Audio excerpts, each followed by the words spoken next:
Great to have those of you watching online and also those who are listening on Hope FM. Last Sunday, we had the second week of what we call Rooted, for those who are coming into church life, finding out more about the church. And one of our new African friends said this.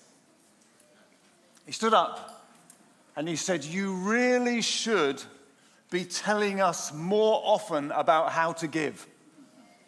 And I said, I smiled, I said to him, "I have never heard an English person say something like that." It was a very African thing. It was a lovely thing to hear. Thank you, those of you from other nations who are helping to transform this place. So even people will ask, tell us how to give more often. Well, I've got help for you today. I've got help for our African friend and for everybody here. At the start of these 2 gift weeks, I am here to help. And you've heard some of the things that our gift weeks are going to go towards, things that we're looking to invest in. And let's be honest, this year, as well as like the cafe here, much of it is going to be invested in our Southbourne congregation, which is an absolute joy. I'm there about every other week, and it's been an absolutely fantastic journey. I want to tell you, especially for those of you in this congregation in Bournemouth, I want to tell you about some of our friends, some of your family in the Southbourne congregation who have brought joy to us over the last couple of years. You saw Martin and Nisa. Martin became a Christian through Citygate. He's come to love Jesus, follow Jesus. They are both now serving in the youth there, an absolute joy. John and Joe, who we're sending off to Zambia in a few months' time, they're part of the Southbourne congregation. It has done them good to be at Southbourne congregation. I want to tell you about an older couple, possibly the most encouraging couple I have ever come across. Bill and Doreen. Every Sunday when I was there, they would encourage me. They had been part of the older congregation that had been there, and it hadn't been easy for them, particularly our songs. You know, a few more hymns would have gone down well, but they loved the life that they saw happening there, and every week would encourage me. We buried Bill in February because he died. Doreen is still there, and let me tell you, she is just as encouraging as ever. Let me tell you about a guy called Mark, who's in our Southbourne congregation. He'd been following Jesus for a while, but had never yet found a church where he felt comfortable. He has now found a church where he feels comfortable at Citygate Southbourne. Let me tell you about a young lad called Joe, who has been serving away. Sometimes he's serving far too much on the PA and so on. Really, we need others to help. But he has been an absolute blessing and is growing through his service. Let me tell you about John and Roz. Literally absolute heroes at Citygate Southbourne. They were part of the old church that has shut down, and they have stuck with us. I suspect they may also be saying a few more hymns, please. But they have stuck in, serving at Little Acorns, the Thursday parent and toddler group. Absolutely fantastic. The fun days that Zach and Sarah talked about. Let me tell you about David, a guy who's come along recently. He's been a Christian for years, but he has been out of church for over 2 decades and has now found a place where he feels like, I can belong here. It's absolutely wonderful. And let me tell you about another guy who 10 days ago became a follower of Jesus at Zach and Sarah's life group. How about that? Isn't that wonderful?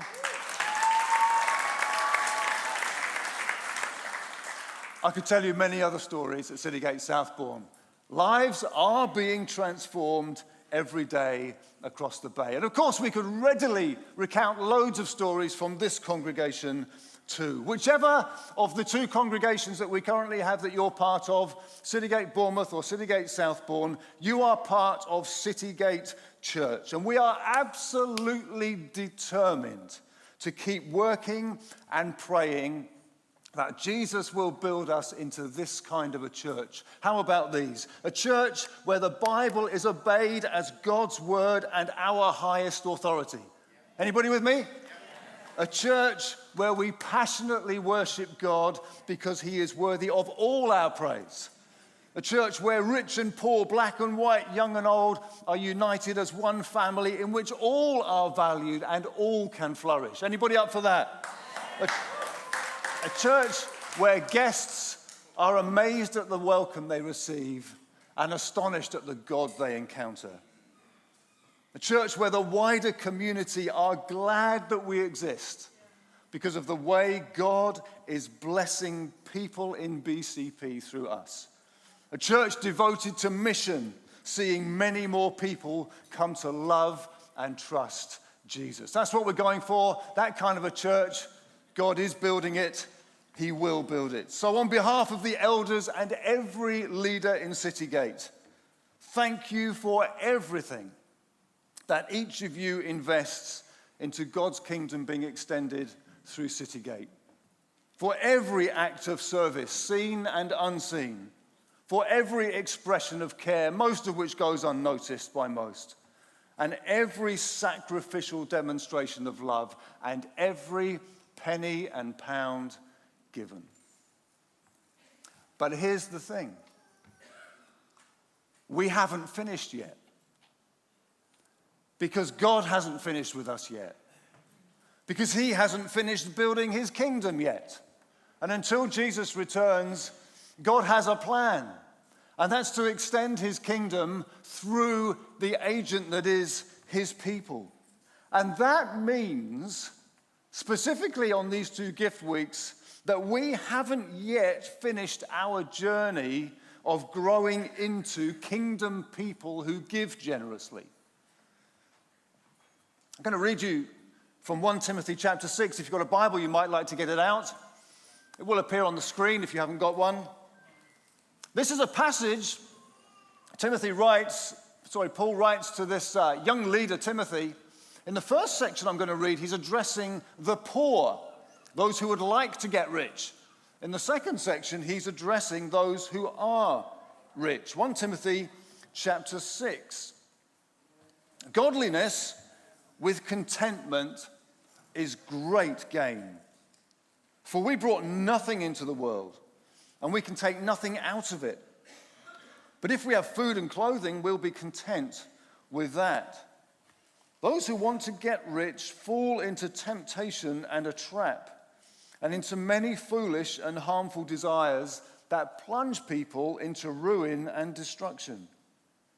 For the love of money is a root of all kinds of evil. And some people, eager for money, have wandered from the faith and pierced themselves with many griefs. Verse 17. Command those who are rich, he's addressed the poor, command those who are rich in this present world not to be arrogant, nor to put their hope in wealth, which is so uncertain, but to put their hope in God, who richly provides us with everything for our enjoyment. Command them to do good, to be rich in good deeds, and to be generous and willing to share. In this way, they will lay up treasure for themselves as a firm foundation for the coming age, so that they may take hold of the life that is truly life.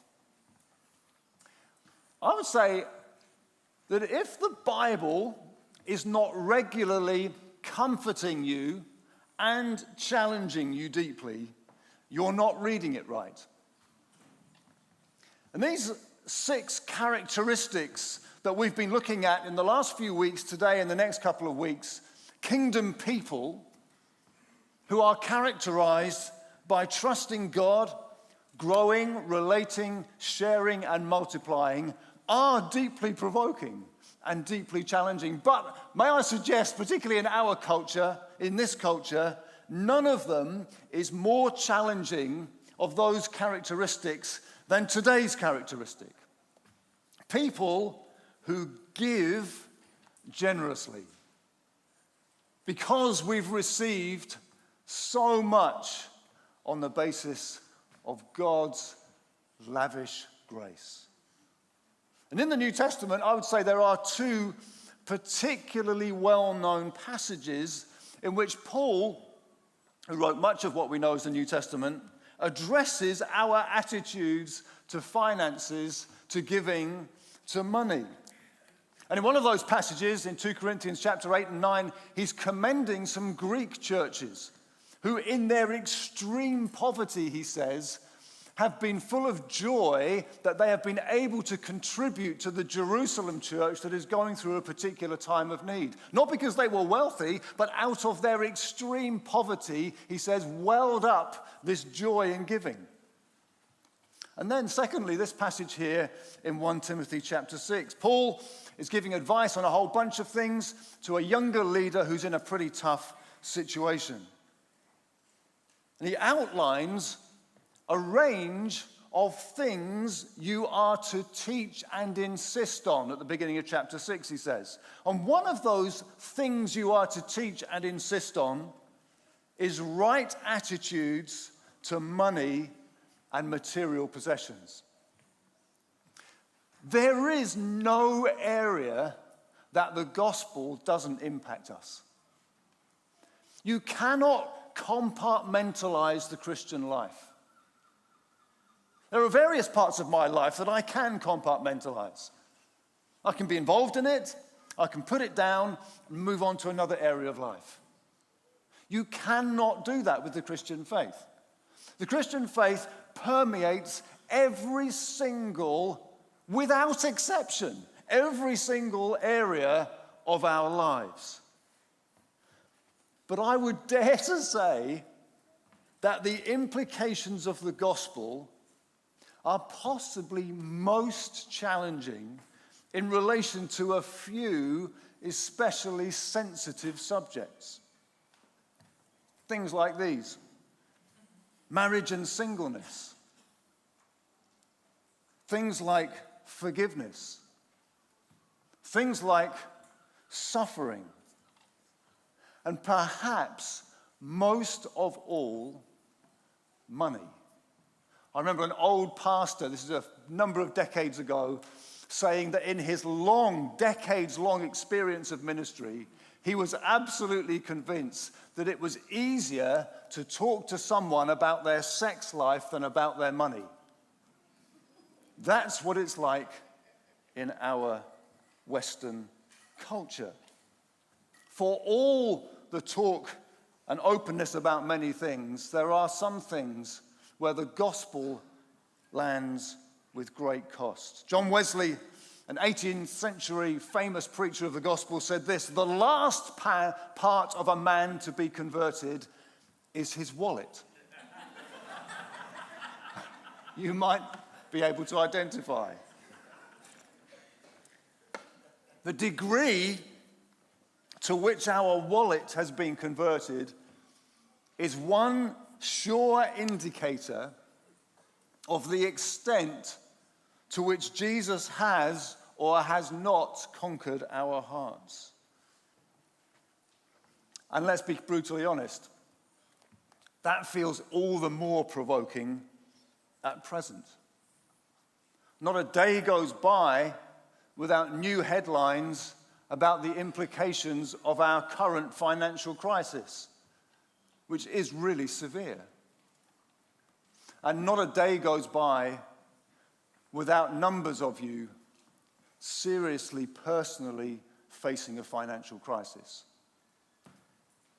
In all that context, what might God be saying to us through his word in 1 Timothy chapter 6? Loads of things, I'll give you some. Firstly, beware the temptation and trap. It's an interesting passage, and there's a downward spiral really going on in verse 9.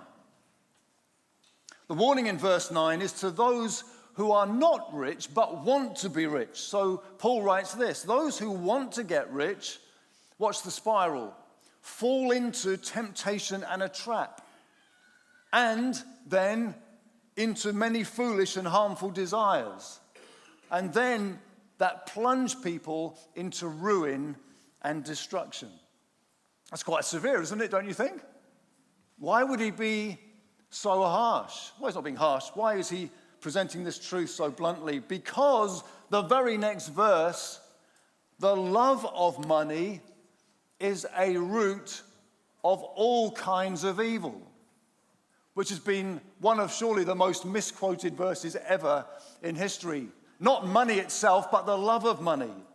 Not the root, but a root. Not of all evil, but of all kinds of evil. Money is the root, a root of all. The love of money is a root of all. I'm actually really encouraged, because that means you're listening. And you noticed my deliberate slip. That really worked well. I'm really pleased I planned that in like that. He says that the love of money will mean people fall into temptation.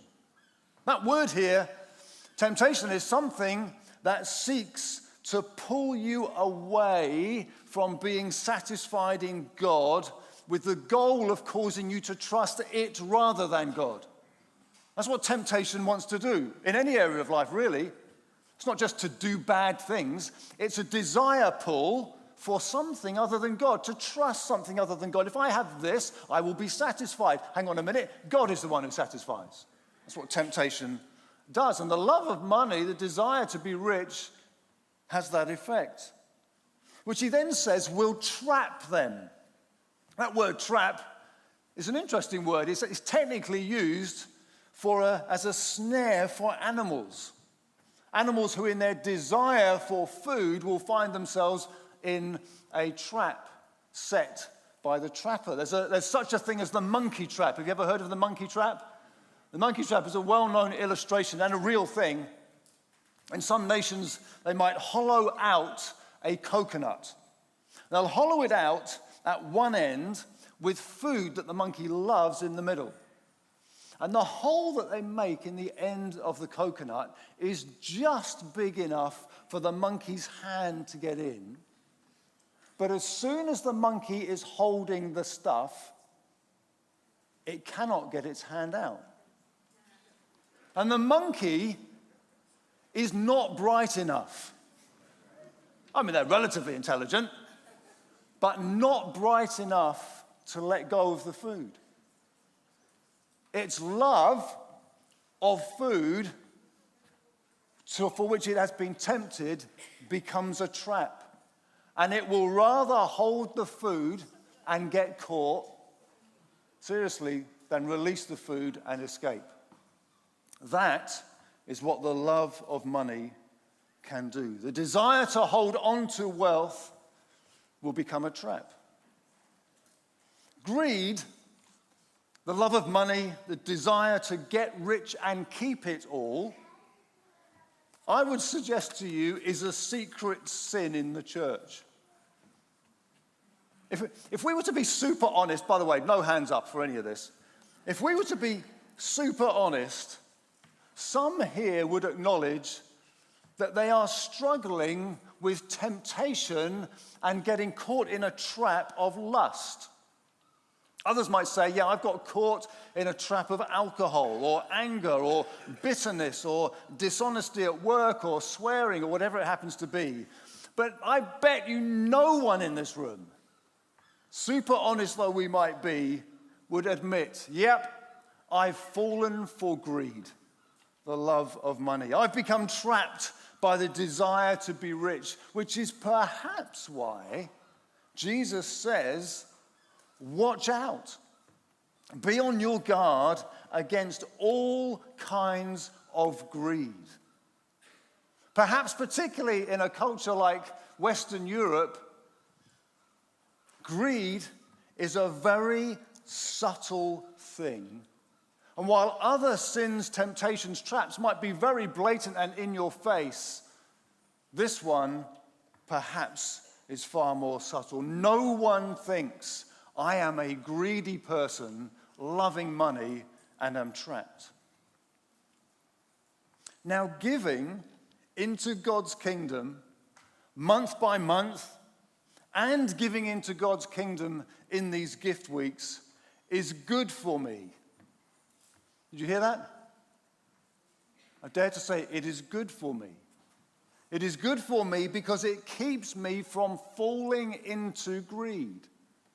It keeps me from falling into the temptation to selflessly accumulate around my own little life, to become trapped by tight-fistedness.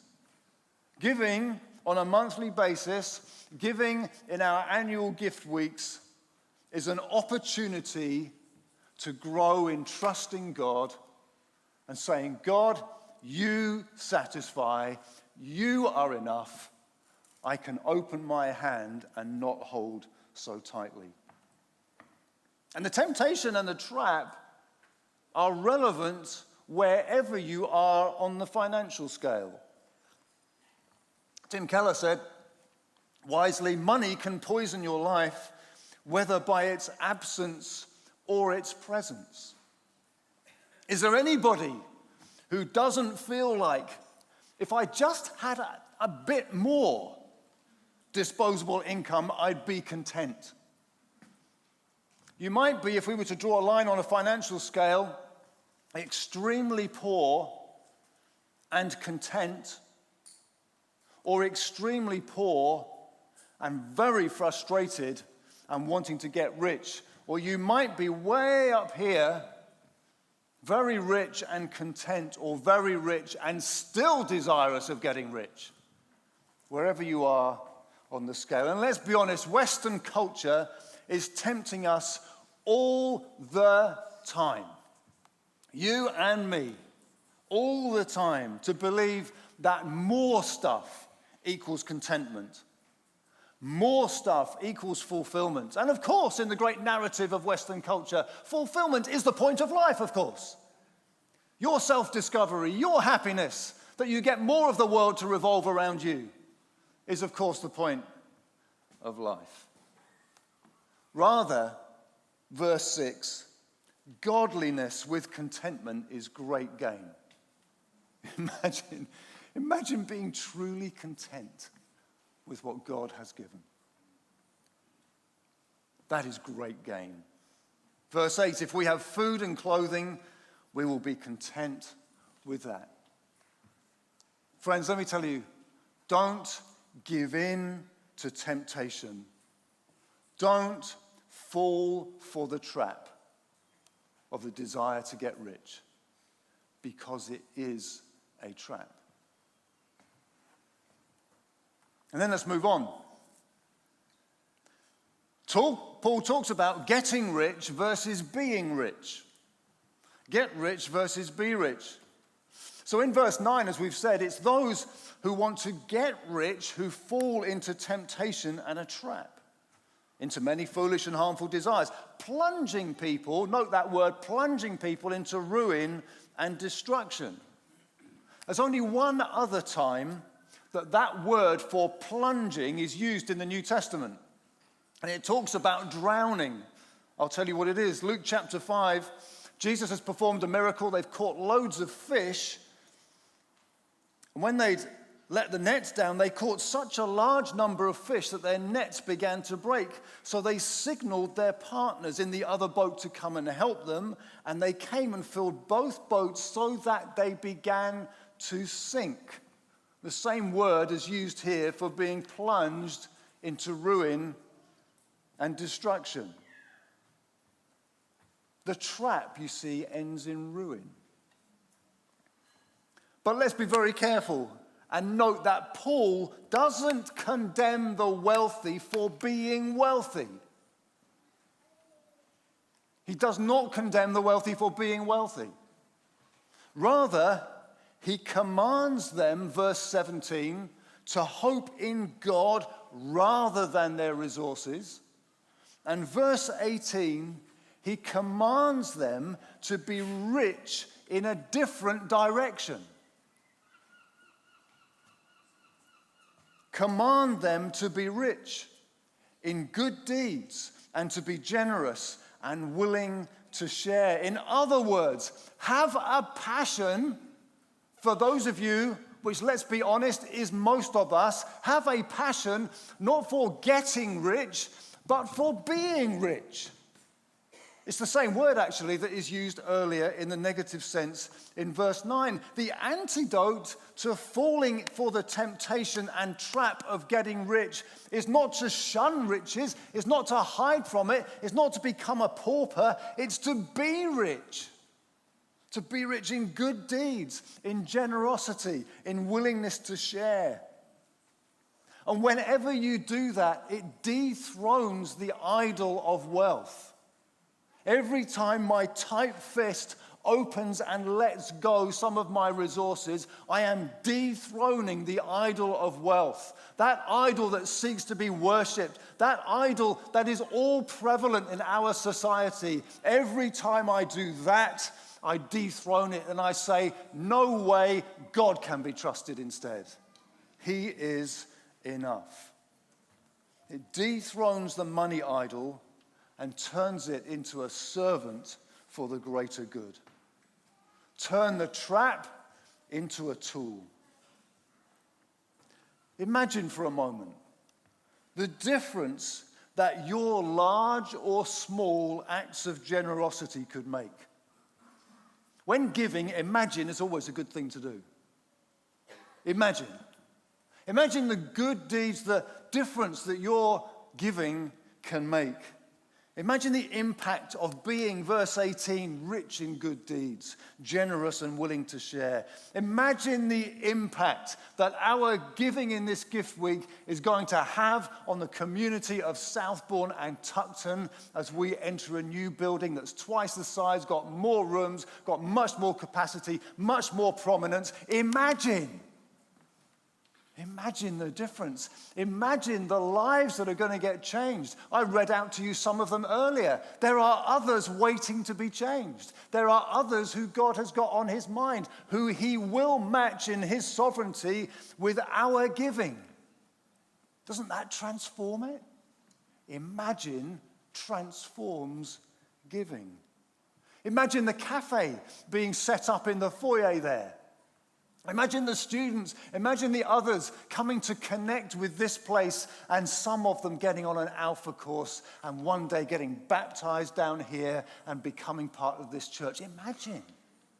Imagine fuels giving. Imagine sending John and Joe back to Zambia where they're very experienced, they've spent time, they've recuperated, they're in a strong position, and sending them back. Imagine Zambian lives being changed through... Oh, there's a good sound from someone. We have a Zambian.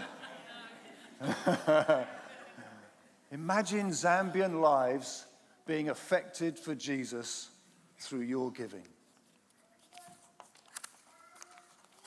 Here's my prayer.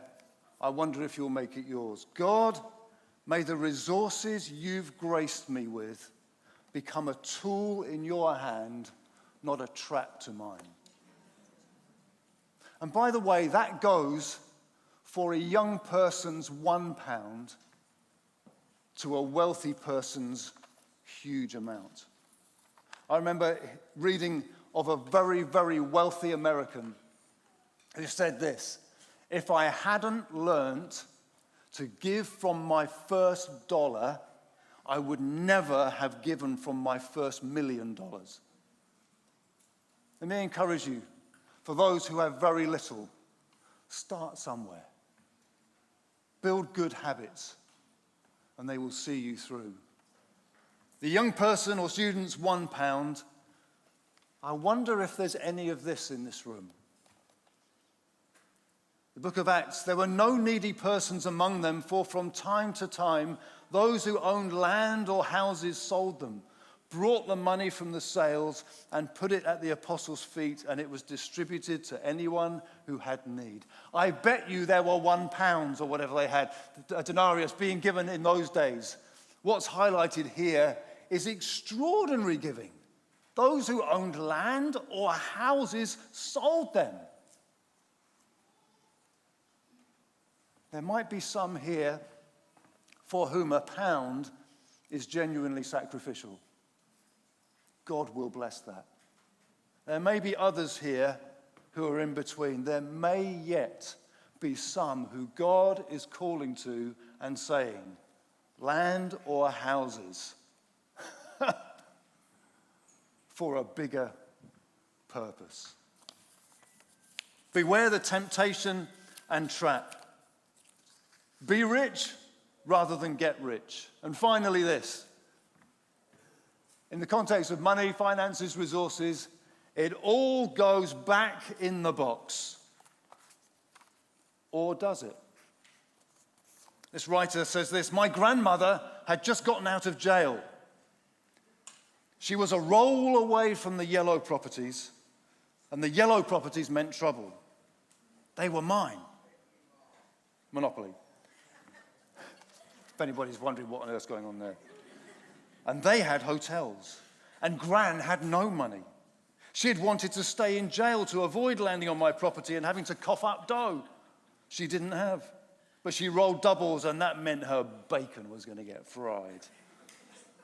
I was a 10-year-old, sitting at the Monopoly table. I had it all: money and property, houses and hotels, boardwalk and Park Palace, US version. I had been a loser at this game my whole life to that point, but today was different, as I knew it would be. Today, I was Donald Trump, Bill Gates, Ivan the Terrible. Today, my grandmother was one roll away from the biggest lesson life has to teach. Grandmother was at her feistiest when it came to Monopoly. She was a gentle and kind soul, but at the Monopoly table, she would still take you to the cleaners. And then one year when I was 10, I spent a summer playing Monopoly, every day with a kid named Steve who lived round the corner. Gradually, it dawned on me that the only way to win this game was to make a total commitment to acquisition. No mercy, no fear. What my grandmother had been showing me for so long finally sank in.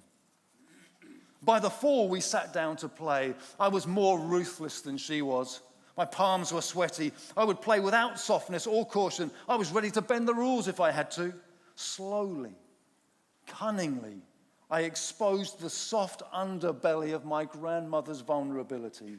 Relentlessly, he's piling it on, isn't he? Relentlessly, inexorably, I drove her off the board. I can still remember where it happened, at Marvin Gardens. I looked at my grandmother. This was the woman who taught me how to play. She was an old lady by now, a widow. She'd raised my mother. She loved my mother as she loved me, and I took everything she had. I destroyed her financially and psychologically.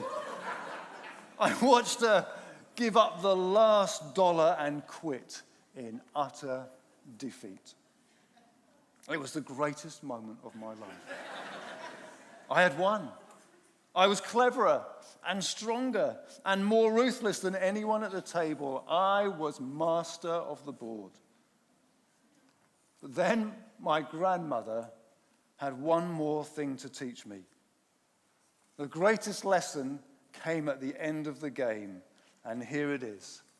In the words of James Dobson, who described this lesson from Monopoly in playing with his family many years ago, now it all goes back in the box. All those houses and hotels, all that property, boardwalk and Park Palace, the railroads and utility companies, all those thousands of dollars, when the game is over, it all goes back in the box.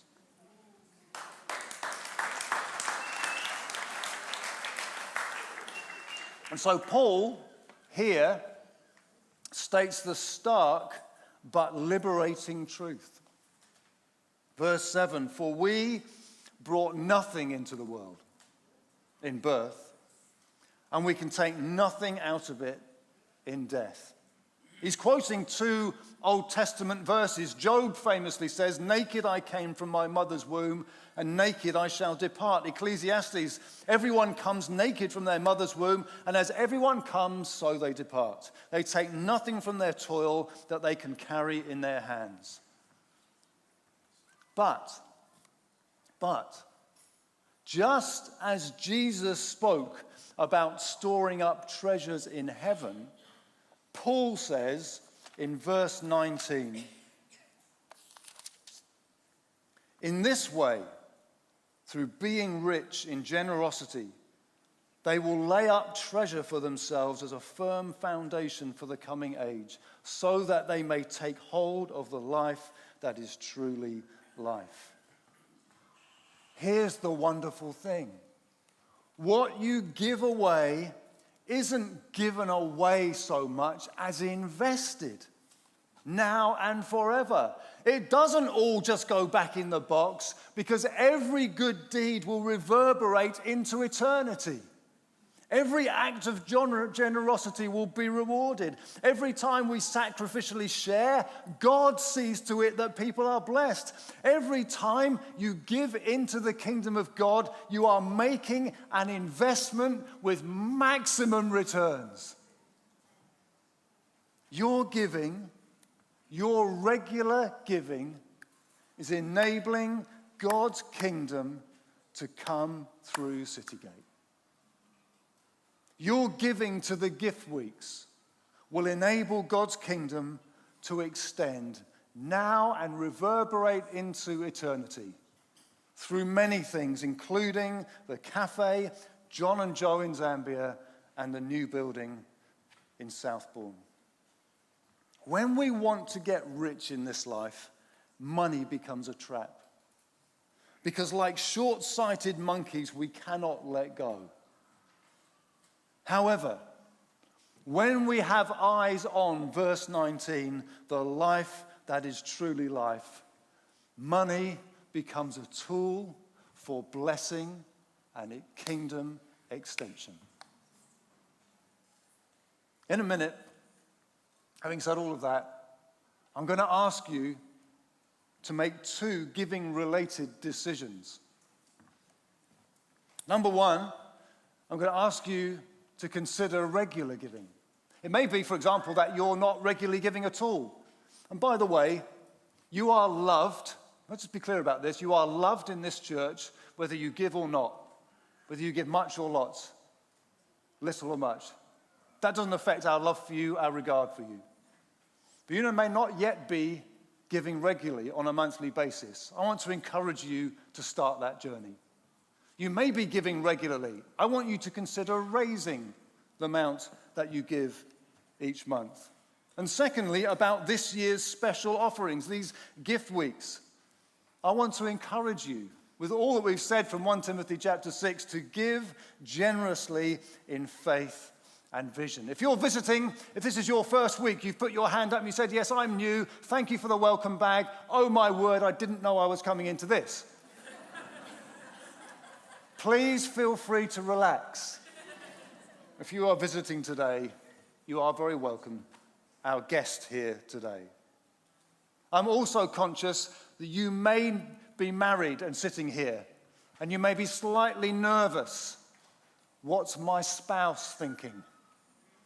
You may need to have a quick conversation, or you may need to take this away and have a proper conversation, and then come next week with your gift. You may need to wisely and courageously work some things out this week so that you can give in faith and confidence and generosity next week. Our Southbourne friends, it's been lovely that you've been able to share with us this morning. They are leaving us now for their own song and for their own response. For those of us in the room, don't pick it up yet. Please listen to me first. On the inside of your form, you will find two sides, obviously. One is a reminder.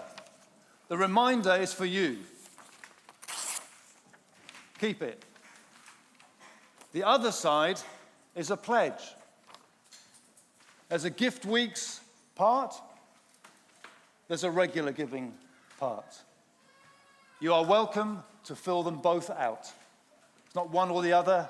You might be doing one or the other. You are welcome to fill both out. Please complete the gift aid section as well. And although I screwed this up in my pocket, don't do that, because you need to fill out the reminder so that you will have a reminder of what to do with your giving. The rest of all the instructions are on there. Folks, it doesn't all go back in the box. What we give this week, next week, and month by month will reverberate on into eternity, affecting lives who you may never meet until one day you connect the dots in heaven and say, wow, look what God did with my small act of obedience. So could we just close our eyes for a moment first?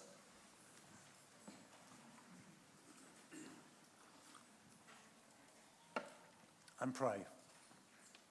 Holy Spirit, thank you for gracing us so lavishly. Thank you, the gospel even puts money in perspective. Thank you, God, that this isn't pressure. This is freedom from temptation and a trap. I pray, God, that just as Paul thanked the Corinthians, I ask that generosity, the joy, the privilege of giving might well up in us. I pray it all in your name and for your glory and the extension of your kingdom. Amen. Okay, here's what I'm going to do. I'm going to give you a short period of time, if you're ready to do so, to fill out your form. Because in a minute, we're going to have the buckets going, or bowls going round the rows, because we thought, let's do something together and capture this moment. I'm very well aware, please don't feel worried. Some people will be going away to think about this. That's fine. Some people will know, I know what I'm doing. Come on. Let's get on with it. So take a minute, fill out your form, if that's what you'd like to do just now. And then in a couple of moments, we will sing and stand. The children, if you've got children, don't worry yet. They will be held on to for a couple of minutes in kids' work.